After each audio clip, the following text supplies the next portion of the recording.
نبی پر یہ عمر بیتے ہوں مجھ پہ لطف دوام ایسا، لطف دوام در نبی پر یہ عمر بیتے ہوں مجھ پہ لطف دوام ایسا کہ مدینے والے کہیں مقامی، مدینے والے کہیں مقامی ہو ان کے در پر قیام ایسا، مدینے والے کہیں مقامی ہو ان کے در پر قیام ایسا، مدینے والے کہیں مقامی ہو ان کے در پر قیام ایسا، جو غمزدوں کو گلے لگا لے، بروں کو دامن میں جو چھپا لے، ہے دوسرا کون اس جہاں میں سوائے خیر انام ایسا، مدینے والے کہیں مقامی ہو ان کے در پر قیام ایسا، سبحان مجھے کو دیکھو وہ بے طلب ہی نوازتے جا رہے ہیں پہ ہم، نہ میرا کوئی عمل ہے ایسا، نہ میرا کوئی ہے کام ایسا، مدینے والے کہیں مقامی ہو ان کے در پر قیام ایسا، بلال اس نام میں کشش کتنی ہے، اتنی کشش ہے، ذرا تھوڑا سا دل کھولیں اور اس کشش کو محسوس کریں، پھر محبت سے کہیں سبحان اللہ۔ میں دوبارہ پڑھتا ہوں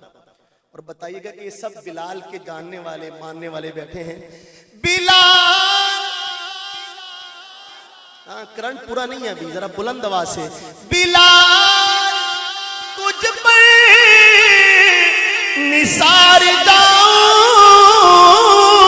کہ خود نبی نے تجھے بلایا۔ سرکار کا انتقال ہوا مدینہ میں، تو پہلی اذان جو حضرت بلال نے پڑھی ظہر کی اذان تھی، اور بلال نے جب کہا اشہد ان محمد رسول اللہ تو ہچکی بن گئی اور اذان پورا کرنا مشکل ہو گیا، تو حضرت سیدنا صدیق اکبر کی بارگاہ میں حاضر ہوئے اور عرض کیا کہ حضرت مجھے یہاں سے جانے کی اجازت ہے، میں سرکار کی جدائی کو برداشت۔ حضرت ابوبکر صدیق نے فرمایا کہ بلال کوئی میرا تجھ پہ حق ہے؟ تو حضرت بلال نے عرض کیا کہ حضرت آپ نے مجھے خرید کر آزاد کیا تھا، آپ کا تو بہت حق ہے، میں اس حق کا واسطہ ہے یہیں پہ رکوں، کہیں نہیں جانا۔ لیکن 2-3 دن سے زیادہ بلال سے پھر صبر نہیں، دوبارہ حاضر ہوئے، حضرت آپ نے مجھے اللہ کے لیے آزاد کیا تھا یا اپنے لیے؟ تو حضرت نے فرمایا کیا تو اللہ کے لیے تھا، کہا کہ پھر بس مجھے جانے دو۔ بلال یہاں سے چلے گئے دمشق، 3-4 مہینے گزرے تو سرکار نے خواب میں حضرت بلال سے فرمایا کہ بلال یہ کیسی بے وفائی ہے، تم تو کبھی ملنے بھی نہیں آتے۔ تو بلال وہاں سے نکلے اور سرکار کی بارگاہ میں پہنچے، قبر اطہر پہ آ کے لپٹ گئے اور کہنے لگے یا رسول اللہ میں بے وفا نہیں ہوں،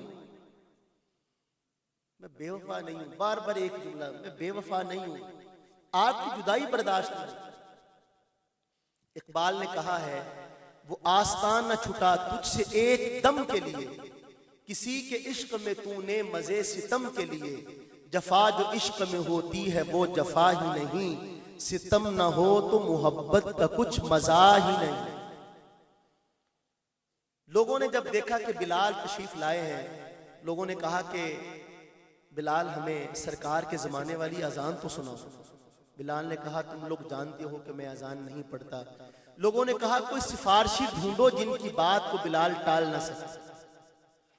تو نظریں اٹھی دو شہزادوں پہ جا کے ٹھہر گئیں، ایک کو حسن کہتے ہیں اور ایک کو، ان دونوں نے جب سفارش کی تو اب انکار کی گنجائش نہیں تھی۔ حضرت بلال نے پھر پڑھی اذان، مرد عورتیں بچے بوڑھے نوجوان روتے ہوئے گھروں سے باہر نکل آئے کہ مؤذن رسول آئے ہیں، شاید کہیں سے رسول بھی آ جائے۔ اس واقعے کی طرف شاعر نے اشارہ کیا ہے، لیکن دوسرا مصرع میرے ساتھ مل کے پڑھیں گے تو شعر کہا ادا ہوگا، بلال تجھ پر نثار جاؤں کہ خود نبی نے تجھے بلایا، نصیب ہو تو نصیب ایسا، غلام ہو تو غلام ایسا، مل کے نصیب ہو تو نصیب ایسا، غلام ہو تو غلام ایسا، نصیب ہو تو نصیب ایسا، غلام ہو تو غلام ایسا۔ ہے جتنے عقل و خرد کے دعوے سب ان کی کر دے، سفر میں گم ہے کوئی بھی اب تک سمجھ نہ پایا ہے مصطفیٰ کا مقام ایسا۔ سبحان اللہ۔ ابھی ان دنوں میں غالب بڑے مشہور ان کی ایک نعت ہے، وہ میں نے ریکارڈ کروائی، انشاءاللہ بڑی جلدی ان قریب منظر عام پہ آئے گی۔ تو غالب بڑا قادر الکلام شاعر گزرا ہے، فارسی کا بھی اور اردو کا بھی۔ اس نے ایک جملے کے اندر بات سمجھی، وہ کہتا ہے کہ غالب ثنائے خواجہ با یزداں گذاشتیں، کاں ذات پاک مرتبہ دانے محمد است، کہ غالب ہم نے سرکار کی مدح و ثنا اللہ تعالیٰ پر چھوڑ دی ہے، چونکہ اللہ ہی سرکار کے مقام کو جانتا ہے،